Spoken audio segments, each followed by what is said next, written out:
శ్రీమాత్రే నమః. డిసెంబర్ 1వ తేదీన కార్తీక అమావాస్య.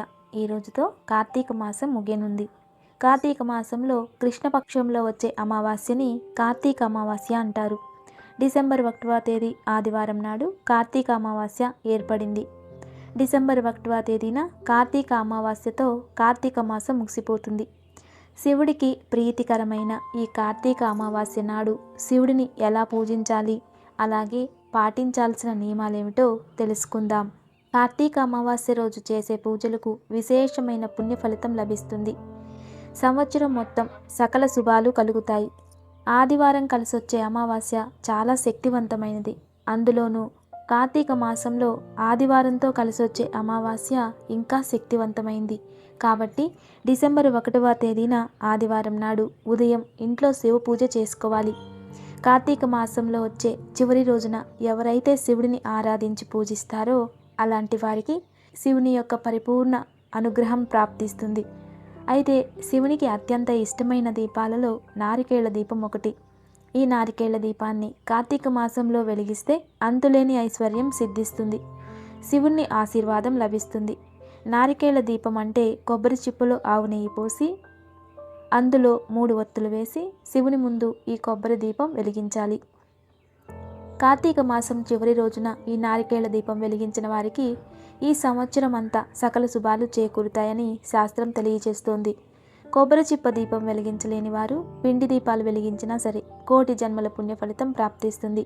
బియ్యం పిండిలో కొన్ని ఆవు పాలు పోసి అలాగే కొంచెం బెల్లం తురుము వేసి చపాతీ ముద్దలాగా కలుపుకొని 2 పిండి ప్రమిదలు తయారు చేసుకుని అందులో ఆవు నెయ్యి పోసి ఒక్కో దీపంలో 5 ఒత్తులు వేసి శివపార్వతుల ముందు దీపారాధన చేస్తే మీ ఇంటికి అఖండ రాజయోగం పడుతుంది.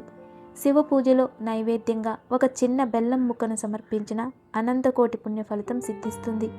ఈ కార్తీక అమావాస్య నాడు ఇంట్లో ఉన్న ప్రతి ఒక్కరూ ఖచ్చితంగా తలంటు స్నానం చేయాలి.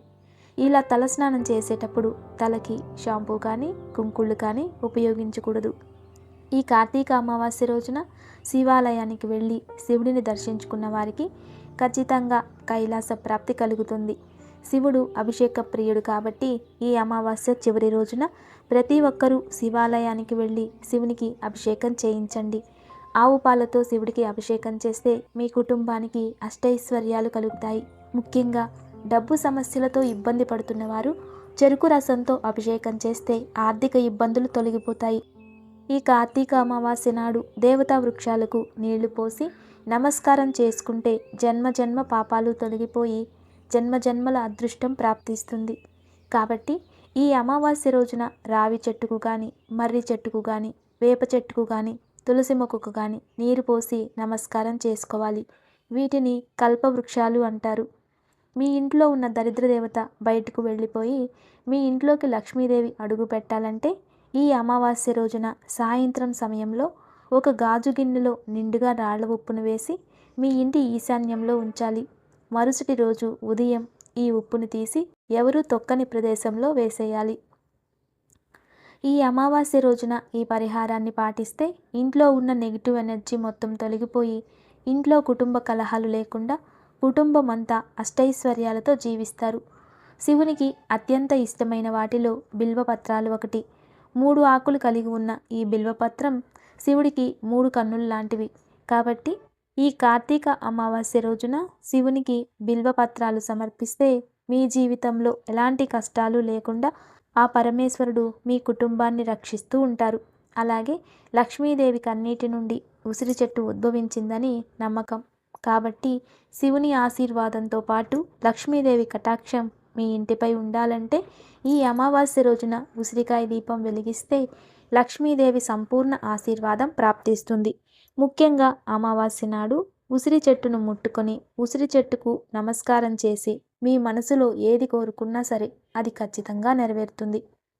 ఈ కార్తీక మాసం చివరి రోజున సాయంత్రం 6 గంటల సమయంలో ప్రతి ఒక్కరూ తప్పకుండా ఇంటి గుమ్మం ముందు 2 దీపాలను వెలిగించాలి. అలాగే అనారోగ్య సమస్యలతో బాధపడేవారు ఈ అమావాస్య రోజున ఏదైనా అమ్మవారి ఆలయానికి వెళ్ళి నిమ్మకాయ మాలను సమర్పిస్తే అనారోగ్య సమస్యలన్నీ తొలగిపోయి ఆయురారోగ్యాలతో జీవిస్తారు. కార్తీక అమావాస్య రోజున రాత్రి సమయంలో ఆహారం తినకూడదు. రాత్రి సమయంలో ఆహారం తినకుండా ఖచ్చితంగా ఉపవాసం ఉండాలి. మన హిందూ ధర్మంలో గుమ్మడికాయను లక్ష్మీదేవి స్వరూపంగా భావిస్తారు. ఏ ఇంటి ముందైతే గుమ్మడికాయ ఉంటుందో అలాంటి ఇళ్లల్లో ఎలాంటి కష్టాలు లేకుండా సిరి సంపదలతో జీవిస్తారు.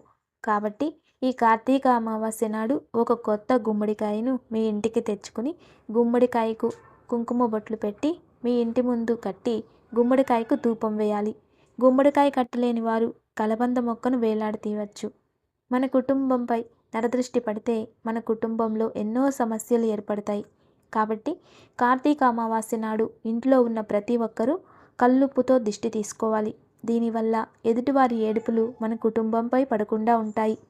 అమావాస్య రోజున తలకు నూనె రాయకూడదు. అలాగే భార్యాభర్తలు బ్రహ్మచర్యం పాటించాలి. ఈ అమావాస్య రోజున లక్ష్మీదేవికి సంబంధించిన కొన్ని ప్రత్యేక పరిహారాలను పాటిస్తే జీవితంలో డబ్బుకు లోటుండదు. అయితే మనలో చాలామందికి ఎక్కువ డబ్బు సంపాదించాలి అని ఉంటుంది. కానీ మనకి అదృష్టం కలిసి రాక డబ్బు కష్టాలు వెంటాడుతూనే ఉంటాయి. అయితే ఈ కార్తీక అమావాస్య రోజున సాయంత్రం స్నానం చేసి మీ పూజ గదిలో ఉన్న లక్ష్మీదేవి ఫోటో ముందు ఒక నెయ్యి దీపం వెలిగించి లక్ష్మీదేవిని పూజించడం వలన మీ ఇంటిపై సంపూర్ణ లక్ష్మీ కటాక్షం ప్రాప్తిస్తుంది. ఇంట్లో ఎలాంటి డబ్బు సమస్యలు లేకుండా మీ ఇంటి ఆదాయం పెరిగే అవకాశం ఉంటుంది. ఈ కార్తీక అమావాస్య రోజున ఎవరికైనా 11 మంది పేదవారికి నిమ్మకాయ పులిహోరను పంచిపెట్టాలి. ఈ రోజున పేదవారికి చేసే దానాల వల్ల కోటి జన్మల పుణ్యం ప్రాప్తించడంతో పాటు ముక్కోటి దేవతల ఆశీర్వాదం కూడా ప్రాప్తిస్తుంది.